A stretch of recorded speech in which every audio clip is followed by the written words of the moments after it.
Vamusa Vamibusiso Pastor Winning Lobe echaza ngabuphi inamba misebenzi ngoba uyimember ye-channel noma ke umuntu ocontribute kwi-channel kuphela kusongonani ka5 mama kuphela awu WhatsApp yangifonela from Monday to Friday kuphela sibeke udaba lamaphupho njengelwayelo Londo amlotshwa 1889 ngibingelele pastor ngikubuza ukuthi kuchaza ngiphupha inja enkulu people eminyama iphoqulungene endlini uJV ngigcine ikhuluma isandla asibe kanjena ke inje yavela kuyithongo uyidalweni yaba umuntu yaba umoya omubi senze kanje so one ngokwesintu mangenze uphupha inja kuwuphawu ngaba ikhuluma isandla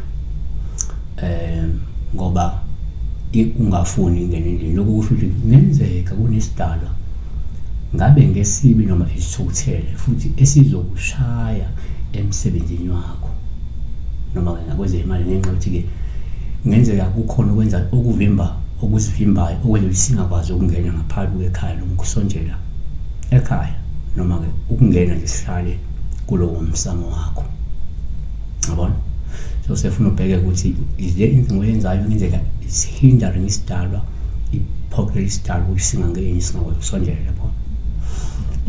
Number 2 ngenzeka futhi ngokuphupha inja sithathe nje uPaul uma ikhuluma ngoba ungafuni ingene nje lokho ngasho ukuthi kungenzeka kunomuntu ongafuni ukumsondeza empilweni yakho kodwa uzogcina sezama ukucekela phansi ngoba ekubangisa ngabe imali okanye ikhono noma ulwazi lomsebenzi wakho.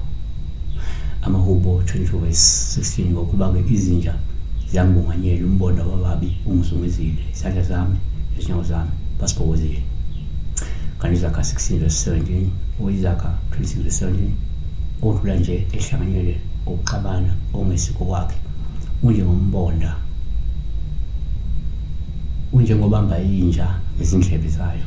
Kanti number 3 kusesikhathi uma nje uphupha inja kuwuphawu ngaba ulukuma ekhuluma isandla ngoba ungafuni ngendlela lokho ngasho ukuthi kungenzeka kumele kube umuntu oqaphelayo noma owexwayayo ngoba kunomuntu omubi osukuvukela noma ke akugadle ngenxa yemali nje okanye ngenxa yomsebenzi wakho owenzayo ngoba seFilipi 3:2 qala izinja neqa imisebenzi izisebenzi ezimbi neqa yabokusika.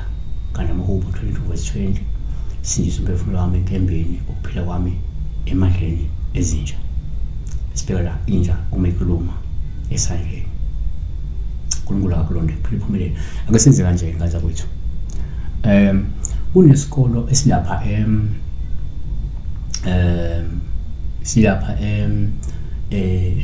9th Austin Street Ranstown ePretoria. Isikole lesi ke is a private preschool and aftercare center. Igama laso nge-Certitude Academy.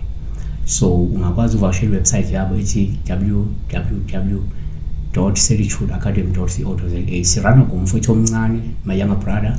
Isikole sakhe si-computerized, i-preschool yakhona si-computerized, ayikho efana nayo. Ufuna ukuya uyivakashela uyibona ilapha eRanstown uyomangala nawe ukuthi isikolo esihlangaka ungathanda ukuthi ingane yakho uyofunda khona. Bahula from 6 ya 6 from 6 esizwe sebevulile ya 6 ntambama so sebebafana ngaso isikhathi leso. So umfuna ingane yakho iqala ukufunda ngama robotics, ifunde nje ngama computer literacy, ngama robotics and coding nokunye. Vakashela i-Certitude Academy ungayithola online ku website yabo. Kanti futhi ungayivakashela kuphi lapha ke 12 Austin Street Ranstown ePretoria. Siyabonga kakhulu bano preschool yabo iqala from grade RRR to grade R, phinde babe ne aftercare iqala from grade 1 to grade 12. So bavakashele ngeke uyisole kakhulu leso sikole kungasika online. Ungaphinde bavakashela phana ke Ranstown. Siyabonga kakhulu ngithi my younger brother isikole sakhe perfect kakhulu ngane zakwethu. Yep, sebo sibane khona.